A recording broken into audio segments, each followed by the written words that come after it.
她一晚上的价格只有2000，却还能和千万富豪结婚。她是国内顶级的捞女和 PUA 大师，从结婚到离婚仅仅41天，她就榨干了前夫1300万的家产。不仅如此，她还向前夫索要上千万的离婚赔偿。在被吃干抹净、净身出户后，前夫最后选择了跳楼自杀。然而早在之前，他就已经结过3次婚，每次婚姻的为期都在2个月内，而且每次都能骗到诸多财产。那么这个拥有着高学历的美女是如何一步步将男人玩弄于股掌之中？2017年9月7日这天的凌晨3点46分，某应用软件微凤的用户们不约而同地收到了一条消息：公司法人被毒妻翟欣欣害死，应用即将停止运营。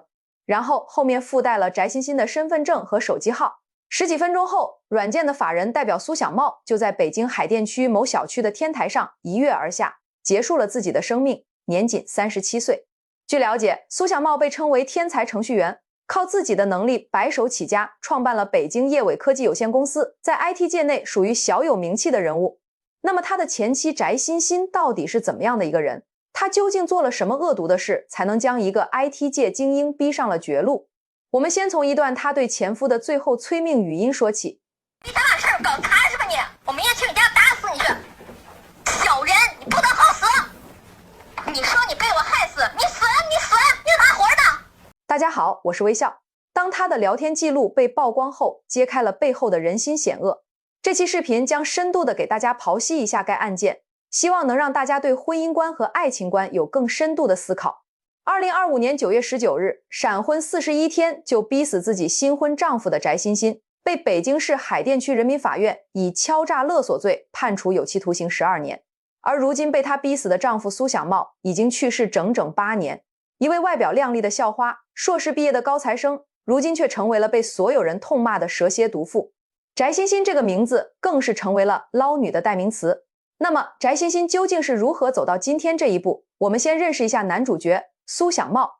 苏小茂1980年出生于福建一个农村，父母靠务农辛苦养育了5个孩子，苏小茂是最小的弟弟。由于家里清贫，孩子又多，所以3个哥哥和姐姐早早去打工，为苏小茂挣学费。苏小茂也很努力，从小成绩就十分优异。大学毕业后被保送到北京邮电大学读研究生，他学的是通信专业。毕业后他在百度做过3年软件工程师，积累了一定经验后，他开始创业。2012年他成立了北京业伟科技有限公司，并推出了即时通话软件 iPhone， 这是一款专门针对海外漫游的通讯软件。软件推出后受到了很多人的喜爱，这也让苏小茂赚到了人生的第一桶金。刚刚30出头的他就已经拥有上千万的身家。创业成功后，苏小茂在北京给自己买了一套房子，然后在老家给父母也买了一套大房子，还每年给父母20万的养老金。3个哥哥和姐姐家里的孩子，所有读书的费用全部都是由他承担。可以看出苏小茂是一个十分懂得感恩、顾家又孝顺的人。2017年，苏小茂的公司已经运营得十分稳定了，已经30大几的他开始考虑起个人婚姻问题，家里人也都催得紧。于是为了尽快解决婚姻问题，他在国内某知名婚恋网站付费，成为了 VIP。2017年3月30日，在红娘的安排下，他认识了翟欣欣。苏小茂一下子就被眼前这个面容姣好、身材高挑、谈吐优雅的女人给吸引了。虽说苏小茂事业有成，但是她相貌平平，身高也只有1.65米。看到如此优秀的女人时，也难免有些不自信。翟欣欣1986年出生于山东泰安，父母都是山东科技大学的老师，舅舅也是中国人民公安大学的教授。翟欣欣可以说是妥妥的出身书香门第，所以她从小的成绩也很优秀。2005年她考入山东科技大学，2009年她考入北京交通大学就读研究生。毕业后她进入国家机关，成为了一名公务员，在工作之余还开了一家咖啡店。苏小茂在得知翟欣欣如此优秀的原生家庭后，就更显得自卑了。翟欣欣书香门第，年轻漂亮，还是高学历，工作也稳定，自己出身农村，身高相貌更是配不上翟欣欣。虽说苏小茂十分中意翟欣欣，但两人巨大的差距让苏小茂并没有抱太大希望。可是让苏小茂没想到的是，在相亲见面后的第2天，翟欣欣竟然主动邀约他共进晚餐，还要一起看电影，这让苏小茂格外惊喜。翟欣欣还告诉苏小茂说，苏小茂跟他很有缘分，因为他们的农历生日居然是同一天。两人在第二天约会时相处得十分融洽，翟欣欣表现得十分温柔体贴，点菜时都会贴心地询问苏小茂的口味。饭桌上，翟欣欣还向苏小茂坦白了自己曾经在大学的时候谈过一次恋爱，但由于毕业后长期异地，最后就分手了。苏小茂认为翟欣欣很真诚，俩人第一次约会后就让苏小茂认为翟欣欣就是自己心目中最满意的未来妻子。后来苏小茂得知翟欣欣在北京住的是一栋别墅，这让他心里有了一点压力，因为他认为他在翟欣欣面前唯一能拿得出手，也就是自己的经济实力了。如果连这一点都比不上翟欣欣的话，他又拿什么去追求翟欣欣呢？为了表明自己的经济实力并不差，苏小茂就给翟欣欣看了自己的股票和理财账户。在这几天后，翟欣欣就突然主动向苏小茂表白了，这让苏小茂喜出望外。他还以为像翟欣欣这样优秀的女神，他需要追求很久。可翟欣欣告诉他说自己对他是一见钟情，还说一定会为他生小孩，这是上天恩赐的缘分。面对女神的突然表白，直男苏小茂自然是被忽悠的五迷三道。由此，俩人在仅仅认识了不到1周，就正式确立了恋爱关系。2017年4月13日，两人在刚认识2周时，已经被突如其来的爱情冲昏头脑的苏小茂，就花98万元为翟欣欣购买了一辆特斯拉，各种奢侈品包包更是说买就买。2017年4月30日，两人认识刚好1个月，苏小茂便迫不及待地把翟欣欣带回了福建老家，想要与父母分享自己恋爱的喜悦。这时候的翟欣欣显得格外的贤惠体贴，她会主动的做家务，对苏小茂的父母也都很尊敬，出门时还会挽着苏小茂的母亲，看上去俨然已经成为了苏家的准儿媳。苏家人自然对这个准儿媳也十分满意，还给她包了7000元的红包，并嘱咐他们要尽快把婚礼给办了。离开福建后，翟欣欣提议去海南旅游之后再回北京。到了海南的第2天，翟欣欣就看上了一套海景别墅。苏小茂想着两人很快就要结婚了，于是便同意购买这套别墅，而整个买房的流程都是翟欣欣一手操办。这栋花了苏小茂320万购买的别墅，写的却是翟欣欣的名字。后来的几天，他们又在海南疯狂购物，刷卡消费了大几十万。苏小茂还购买了价值24万元的卡地亚钻戒，送给翟欣欣作为求婚戒指。旅游结束回到北京时，两人仅仅才认识50天时间，苏小茂就已经为翟欣欣花了近500万，他俨然已经成了翟欣欣的移动提款机。在热恋期间，苏小茂带着翟欣欣认识了自己的朋友，还让他到自己公司参观。可是苏小茂却始终没能见过翟欣欣的任何朋友，更没有去过他所在的单位，就连翟欣欣的父母都未曾见过。更让苏小茂有点不对劲儿的是，他发现翟欣欣之前说他们农历生日是同一天的事情居然是假的。面对苏小茂的疑问，翟欣欣说，我就是因为当时对你一见钟情，所以故意找了生日是同一天的借口来拉近和你的距离。这样的说辞，苏小茂居然相信了。看来热恋中的男人智商几乎为0，发现苏小茂有所察觉，于是翟欣欣加快了进度。2017年5月31日，翟欣欣提议3天后他们就去领证，苏小茂欣然同意。可是在6月1日他们刚起床时，翟欣欣突然说，我昨晚做了一个梦，梦见我好像之前已经领过结婚证了，但是当天就离了。这苏小茂就一脸疑惑，这无缘无故为啥会做这么奇怪的梦？他小心翼翼地询问翟欣欣之前是不是真的结过婚。翟欣欣这时候才一脸无辜地说，这个梦让我想起了我曾跟一个叫李铁军的结过婚，但那只是假结婚，李铁军只是想用我的北京户口在北京买房而已，两人之前还合作投资房产赚了不少钱，买完房之后便离了婚。苏小茂说，这事儿简单，你现在给李铁军打个电话确认一下。但翟欣欣说，后来他和李铁军因为投资房产的事情闹得很不愉快，还闹上了法院，所以他们根本联系不上。苏小茂心中的疑问越来越大，想继续追问，而翟欣欣却反倒开始生气了，说你问这么多就是不信任我。俩人因为此事产生了第一次矛盾。苏小茂说翟欣欣结过婚这个事儿对他来说一时半会儿还难以接受，他需要时间好好想一下。见苏小茂是这样的态度，翟欣欣就气冲冲地把自己的衣服包包全部打包拿走，然后回到了自己家。当天晚上，苏小茂彻夜难眠，他想起了前些日子俩人甜蜜相处的回忆。第一次谈恋爱的苏小茂已经完全陷入了这段感情，他认为只要翟欣欣以后能跟他踏踏实实的在一起，之前的经历他也不必在乎。他还天真的以为是翟欣欣之前受过伤才会对以前的事情这么抗拒。他以后要加倍的对翟欣欣好，来安抚翟欣欣曾经受伤的心。于是在第二天晚上就给翟欣欣发信息道歉，希望翟欣欣可以原谅他。翟欣欣欣然接受，俩人决定在6月6日就去领证。可是到了民政局又节外生枝，因为翟欣欣结过婚，所以只能先拿着法院出具的离婚调解书，去派出所把户口本上的已婚状态更新为离异，这样他们才能办理结婚证。随后苏小茂就让翟欣欣把他和李铁军的离婚调解书拿出来看一下，没想到这样简单的一句话却突然惹怒了翟欣欣。翟欣欣说，你这属于严重不信任我，这是我的个人隐私，想看也可以，你得给我88万元，不看我们就分手。其实在这个时候，作为局外人，我们就能发现翟欣欣其实根本没打算跟苏小茂结婚。如果真的想结婚，怎么可能在临近结婚时才告知对方自己有过婚史？他完全是能骗一步算一步。何时跟苏小茂彻底闹分手，完全取决于苏小茂什么时候能幡然醒悟，反正他一点也不亏。在短短几十天内，价值近500万的车子、房子都已经到手了。所以他提出88万元这么无理的隐私费时，就是想苏小茂知难而退，就此分手算了。可万万没想到苏小茂用情这么深，还真就给他分3次转了88万元。然而看了调解书之后，苏小茂心里更加疑惑了，因为调解书上的名字根本不是叫李铁军，而是一个叫李磊的人。调解书显示他们于2011年1月结婚，却在2011年4月就离婚了，男方还赔偿了女方20万元。从这个调解书的信息来看，和翟欣欣所说的完全不同。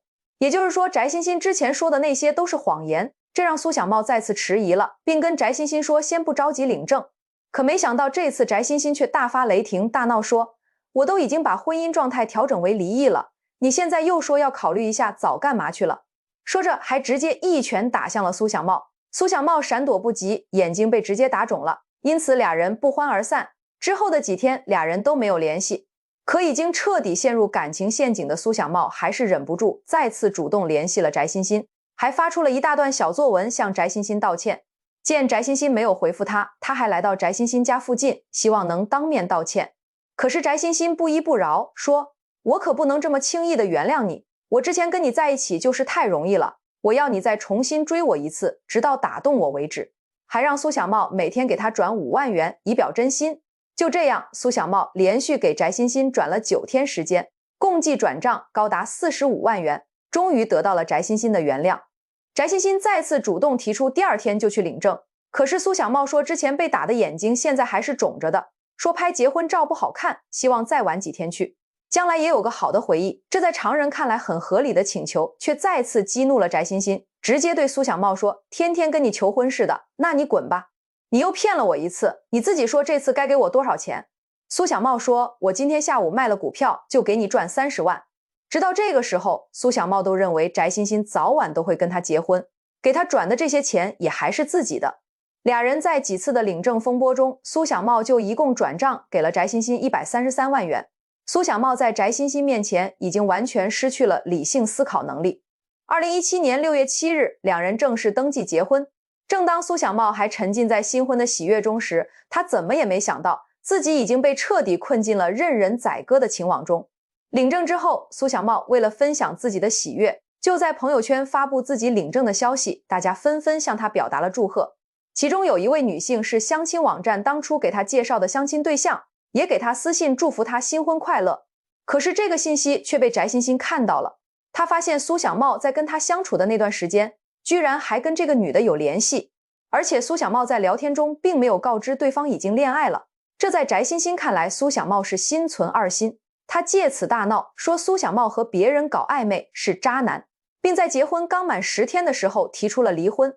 这让苏小茂慌了，他赶忙道歉，并承诺从始至终只爱翟欣欣一个，并没有搞暧昧。可是翟欣欣根本不听，他趁机向苏小茂索要100万，以此来证明苏小茂的真心，而且还必须向他写保证书。保证书的内容是，如果有一天苏小茂主动提出离婚，赔偿500万给翟欣欣，3亚的房子给翟欣欣，如果有了孩子，还要再追加一套3居室的房子给翟欣欣。这哪是保证书啊，这堪比清政府当年签的那些不平等条约。可此时的苏小茂就连谈判的资格都没有，只能乖乖签约，并卖掉股票，再次转给了翟欣欣100万。可是就算这样，翟欣欣依旧不满足，只要稍微有一点点让他不顺心，他就会提出离婚。那么为了不断挽回翟欣欣，苏小茂就一直不断的给翟欣欣转钱。后来翟欣欣又说自己以前都是住别墅，现在住不惯高层的大平层，他要求苏小茂把婚前买的这套房子卖掉，然后买一栋别墅。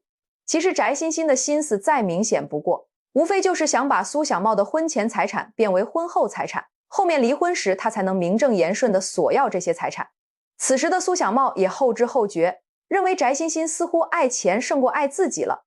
现在一回头才发现，自己在这短短2个多月时间里，已经为翟欣欣花了近1000万。他认真地询问翟欣欣，是不是因为钱才和他结婚的？翟欣欣气急败坏，开始疯狂打击苏小茂。他说，我们认识之前，我个人资产就已经至少有2000万，名下还有别墅，我父母都是高级知识分子，纯书香门第，而且之前相亲网站介绍的其他男人都比你强，像我这么好的条件，活得光鲜亮丽，我没必要为了钱选择跟你在一起。还说苏小茂长得又矮又丑，还不善交际，像他这样只是年入1000万的男人，在北京他可以随便挑。这些话极大地打击了本就有些自卑的苏小茂。7月6日，翟欣欣再次逼迫苏小茂说，要么换房，要么就离婚。此时此刻的苏小茂已经彻底绝望，才结婚刚刚1个月，他几乎每天都被翟欣欣用离婚来威胁他。离婚这个词他都听得起茧子了。苏小茂说他太累了，既然你一直想离婚，那就离吧。而翟欣欣听到这话，不但没有生气，反而更加兴奋地满口同意。他立即回复说，让苏小茂按照之前签下的保证书履行约定，拿出500万的分手费和海南的房产。苏小茂说，我之前给你花的已经远远不止500万了，我们到此为止，好聚好散吧。但翟欣欣却不依不饶，说500万1分钱也不能少。如果不同意，他不但会找律师起诉苏小茂，他还会举报苏小茂公司存在违法经营和偷税漏税的问题，让苏小茂彻底完蛋去坐牢。在当年，苏小茂的公司所经营的业务确实属于灰色产业，如果被举报的话，有可能真的会被调查。眼看没办法，苏小茂只能被迫同意。但还不知足的翟欣欣认为威胁这么有效果，他又立马改口说之前的500万是之前的承诺，现在还要再加500万是他的封口费。那么苏小茂一共还要转给他1000万。在持续的威胁下，苏小茂已经身心俱疲，他只想翟欣欣早点结束对他的纠缠。7月16日，两人签署了离婚协议，同意支付1000万元。苏小茂先支付660万元，余款在2个月内付清，如果逾期将支付高额的利息。之后两人便领取了离婚证。在短短几十天的婚姻中，苏小茂就在翟欣欣身上花了1300多万。就算这样，翟欣欣依旧是咄咄逼人，在接下来的时间里，几乎每天都威胁并催促苏小茂支付余款。终于在2017年9月7日的凌晨，已经万念俱灰的苏小茂走上顶楼，一跃而下，结束了自己的生命。苏小茂去世后留下一封遗书，遗书中详细记述了他和前妻翟欣欣交往和经济往来的明细，还有翟欣欣举报其公司运营问题为由索要1000万钱财的过程。苏小茂在遗书中承认自己身心俱疲，最后签署的协议，现在想起来后悔莫及。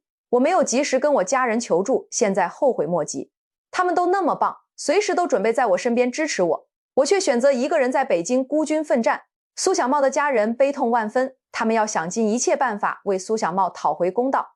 他们开始搜集证据，在调查中，他们得知翟欣欣在这之前已经有过3段婚姻，情况跟苏小茂这次都差不多，都是快速结婚，然后又莫名其妙的快速离婚，最后翟欣欣都能取得高额赔偿。他的第一段婚姻是他读研时的同学，两人结婚3个月便离婚，翟欣欣分得了20万元和一辆大众轿车。第二段婚姻是2012年在婚恋网站上认识的李铁军，结婚不到1个月就离婚，这一次他分得了750万和一辆宝马轿车。第三段婚姻是2016年认识的北京本地的一名富豪，这一次离婚后他分得了一栋别墅，这也就是他在和苏小茂交往时所住的那栋别墅。在这之后他便认识了苏小茂。在这4段婚姻中，翟欣欣所获得的资产加现金总共价值5000万以上，靠着不断结婚离婚，他就已经实现了财富自由。通过这些，我们发现翟欣欣根本就是一个以结婚为幌子骗钱的捞女。经过大半年的努力，家人搜集了大量的证据。2018年4月20日，苏小茂家属向北京市朝阳区法院提起民事诉讼，要求撤销赠与合同并返还财产。案件经过长达5年的审理，2023年3月31日，法院一审判决翟欣欣退还现金、汽车等近1000万元财物，并撤销其对海南、北京2套房产的所有权，归还给苏小茂的家属。2023年4月20日，苏小茂家属向检察院递交立案监督申请书，要求追究翟欣欣的刑事责任。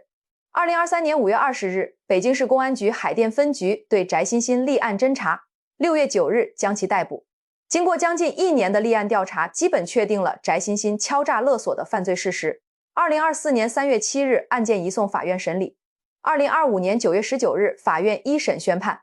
法院认为翟欣欣以举报相威胁索要钱财，涉及金额巨大，导致苏小茂自杀，造成的后果和社会影响极其严重，判决翟欣欣因敲诈勒索罪有期徒刑12年，并处罚金10万元。目前还不知道翟欣欣会不会继续上诉。但据法律专家说，翟欣欣即便是上诉，也很难改变目前的判决。在如今这个社会，像翟欣欣这样的捞女不在少数。翟欣欣案中，苏小茂被高知白富美的光环遮蔽了理性判断。我们应该明白，爱情不是填补人生空白的拼图，过度理想化的期待反而会让人成为情感猎物。真正的亲密关系应当始于对彼此缺点的坦然接纳，而非对完美人设的盲目崇拜。对方的债务、婚史、职业背景，甚至朋友圈的蛛丝马迹，都应成为恋爱前的必修课。记住，甜言蜜语可以伪造，但生活轨迹的细节往往能暴露真相。千万不能像苏小茂一样一见钟情是闪婚。在如今这个物欲横流的时代，一见钟情的爱情几乎不存在。当然，我们也不能对爱情和婚姻抱有悲观情绪，我们是要在看透人性复杂后，依然勇敢去爱，而非天真的以为爱能战胜一切的谎言。案件到这里就结束了，我是微笑，感谢你的观看，我们下期见。